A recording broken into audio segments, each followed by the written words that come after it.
వడ్డేపల్లి పోచమ్మ తల్లి బోనాల పండుగను అంగరంగ వైభవంగా సెప్టెంబర్ 1 ఆదివారం రోజున నిర్వహించనున్నట్లు బీఆర్ఎస్ హన్మకొండ జిల్లా అధ్యక్షులు దాస్యం వినయ్ భాస్కర్ తెలిపారు. వడ్డేపల్లి గ్రామ పెద్దలు కుల సంఘాల ప్రతినిధులతో వడ్డేపల్లి పోచమ్మ దేవాలయం ప్రాంగణంలో శుక్రవారం సమావేశం నిర్వహించారు. కార్యక్రమంలో మాజీ కార్పొరేటర్ అరుణ శ్రవణ్ కుమార్, రాజన్న, రాంబాబు, సమ్మయ్య, నవీన్, సతీష్, కుమారస్వామి, భిక్షపతి, వెంకన్న, కోటి, రమేష్, సంపత్ రెడ్డి, రవీందర్, రామచందర్ తదితరులు పాల్గొన్నారు.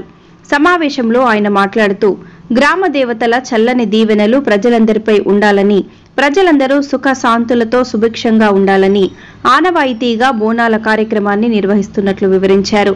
బోనాల పండుగ సందర్భంగా పలారాల బండి ఊరేగింపు సైతం ఉంటుందని తెలిపారు. పోతురాజుల విన్యాసాలు, డప్పు చప్పుళ్ల మధ్య పోచమ్మ వారికి బోనాలను సమర్పిస్తామని అన్నారు.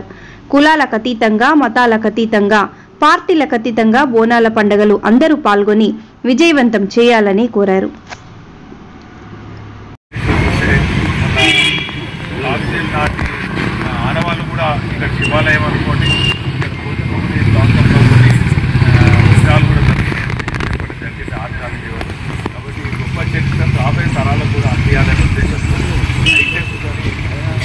పండుగను నిర్వహించుకోవాలనే ఉద్దేశంతో అందరూ ఆహ్వానించడం మరి సమాచారం అందుకున్న వాళ్ళకు కూడా చెప్పి మరి 6 గంటలకు ప్రారంభమైన రథయాత్రలో అందరూ కూడా అంటే మన వడ్డేపల్లి వాళ్ళు కూడా కొన్ని కాలనీ స్థాయిలు ఉన్నారు, వాళ్ళకు కూడా సమాచారం ఏర్పాట్లన్నీ కూడా పూర్తి